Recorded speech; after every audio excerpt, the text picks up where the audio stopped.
को एक बार फिर से करारा जवाब मिला है और सवाल इस मंच से एक ही है कि दिल्ली वासी तो कह रहे हैं कि दिल्ली की क्या हालत हो गई भगवान, कितना बदल गया है इंसान।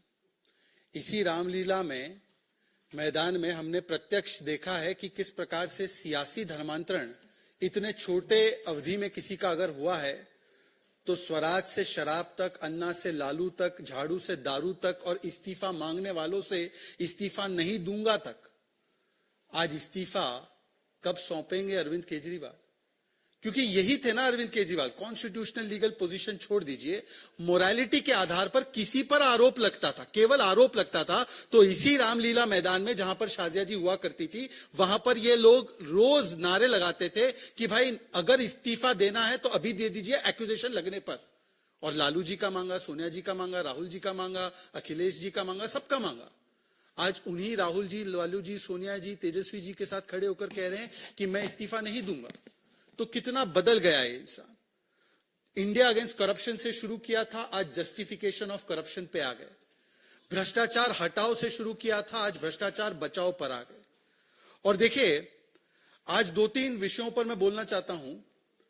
जो भी तर्क ये लोग पिछले 3-4-5 दिन से कह रहे हैं, ये सारे तर्क कोर्ट के सामने रखे गए।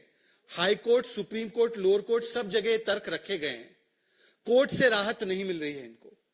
तो क्या कोर्ट वेंडेटा पॉलिटिक्स कर रहा है? क्या कोर्ट आपके खिलाफ हो चुका है? इसका जवाब दीजिए। मनी ट्रेल नहीं है, ये बार बार लोग दोहराते हैं। एक बात मैं आपको स्पष्ट कर दूं, वैसे तो सुप्रीम कोर्ट ने 338 करोड़ के मनी ट्रेल की बात की, सीबीआई के कोर्ट ने 100 करोड़ के मनी ट्रेल की बात की। इनके स्वयं वकील ने, जो गुप्ता जी इनके वकील थे, जब खड़े हुए, जिस दिन केजरीवाल स्वयं बोले, उस दिन उन्होंने ऑन रिकॉर्ड बयान दिया, मनी ट्रेल तो खर्च हो गया गोवा चुनाव में। ये उनका कोट अनकोट ऑन रिकॉर्ड बयान है। पर ये कहते चवन्नी नहीं मिली, हम कट्टर ईमानदार हैं। तो कुल मिलाकर अब ये हो रहा है 3G घोटाला।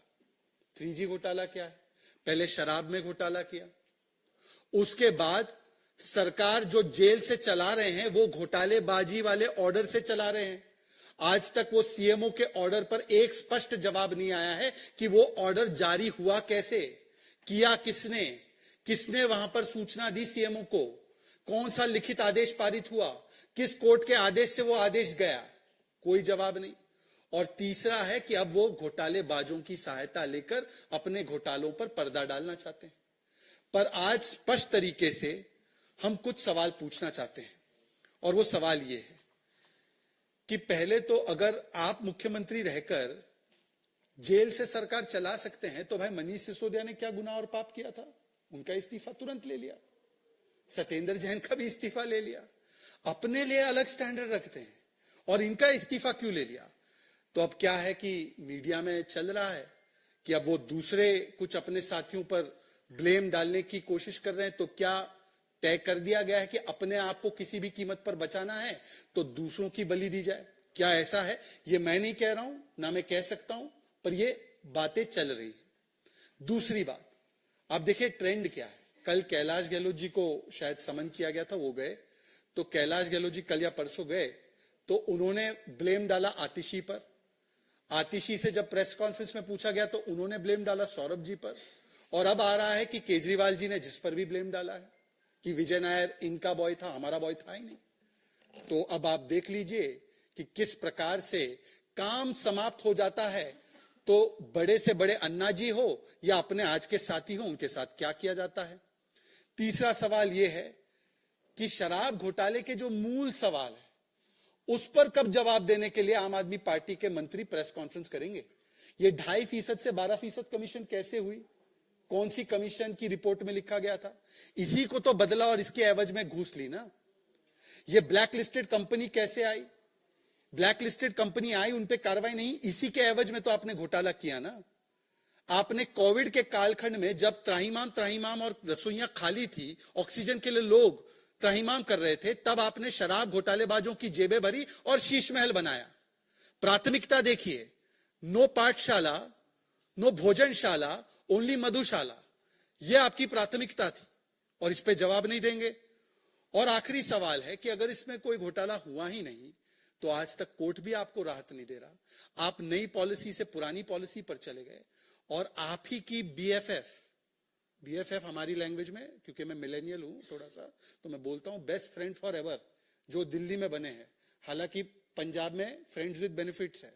ये BFF ने कहा है उनकी कि ये शराब घोटालेबाज है और इनका इस्तीफा होना चाहिए। आज भी कांग्रेस के एक आध नेता मांग रहे हैं कि इनका इस्तीफा होना चाहिए। तो देखिए, आखिरी में केवल इतना कहूंगा कि नेटफ्लिक्स वगैरह पे मैंने पाब्लो एस्कोबार के बारे में बड़ा देखा था। ये पाब्लो एस्कोबार नशा का कारोबार चलाता था जेल के भीतर से, और दिल्ली में भी एक पाब्लो एस्कोबार दिखाई देगा जो सरकार अपनी चलाएगा दिल्ली के जेल के भीतर से। वैसे जेल के अंदर क्या क्या सुविधाएं उपलब्ध होती है सत्येंद्र जैन के माध्यम से हमें पता चला है, पर वहां से चलेगी सरकार। ये कितना बदल गया इंसान, इसका जवाब आज दे अरविंद केजरीवाल। अब एक एक करके हम इसी विषय पर सवाल लेंगे। 800 करोड़ रुपए भारतीय जनता पार्टी ने इकट्ठा कर रखे हैं आपकी पार्टी को तोड़ने के लिए, और उन्होंने कहा सही समय पर हम मीडिया वालों को ऑडियो टेप देंगे। मैं आज सभी मीडिया वालों से विशेष आग्रह कर रहा हूं कि आप जाकर वो वाला ऑडियो टेप पहले चला दें चैनलों पर जो उन्होंने 1.5 साल पहले कमिट किया था, क्योंकि इस प्रकार का अगर उनके पास प्रूफ है तो ये POCA में जिसके पास प्रूफ है उसके ऊपर अनिवार्य होता है इसका प्रूफ सबमिट करे लॉ एजेंसी को। आज तक वो नहीं आया। एनीवे, रविकांत जी, अच्छे स्वभाव के लोगों का अपमान करने का काम किया उस पोस्ट के माध्यम से, और उन्होंने ये कुतर्क दिया कि ये किसी ने किया है मेरे हैंडल से। अब इतने दिन हो गए हैं, 1 अप्रैल आ चुकी है, परंतु वो आइडेंटिफाई नहीं हो पाया कल्प्रिट। और उसके अलावा कांग्रेस के अन्य नेताओं ने भी इसको ट्वीट किया था। मतलब ये सहयोग नहीं, ये सोचा समझा प्रयोग था। और कांग्रेस का अगर चरित्र देखे तो कर्नाटका के कांग्रेस के मंत्री कहते हैं कि महिलाओं का काम केवल रसोई तक सीमित होना होता है, जिसपे साइना नेहवाल जी ने अपना शायद ट्वीट किया था। आपने देखा होगा कि किस प्रकार के लोगों को बुलाकर प्रियंका वाड्रा ने टिकट दिया है हाल ही के चुनाव में। संदेश खाली पर उन्होंने कंडेम करने के बदले खड़गे जी ने डिफेंड किया शाहजहां की उस प्रवृत्ति और मानसिकता को जो महिलाओं को शोषण का हथियार बनाता है। जिस प्रकार से कांग्रेस पार्टी ने UCC से लेकर जो भी महिला सशक्तिकरण के कदम है, 3 तलाक का कानून हो, उसका विरोध किया। तो मुझे लगता है कि कांग्रेस की जो मूल विचारधारा है, आज इलेक्शन कमीशन अगर उस पर बोल रही है, पर प्रियंका वाड्रा जो लड़की हूं लड़ सकती हूं का खोखला नारा देती है वो आज भी चुप है। तो प्रियंका वाड्रा जी से आज पूछा जाना चाहिए कि सुप्रिया श्रीनेत और ऐसे महिला विरोधी बयान देने वाले नेताओं पर क्या कार्रवाई होगी। वैसे एक बिंदु जरूर है कि अभी तक उनको ये नहीं पता लगा है कि वो अकाउंट किसने ऑपरेट करके क्या चलाया था, जो अपनी पार्टी के अंदर ही नहीं चला सकते और वो खाम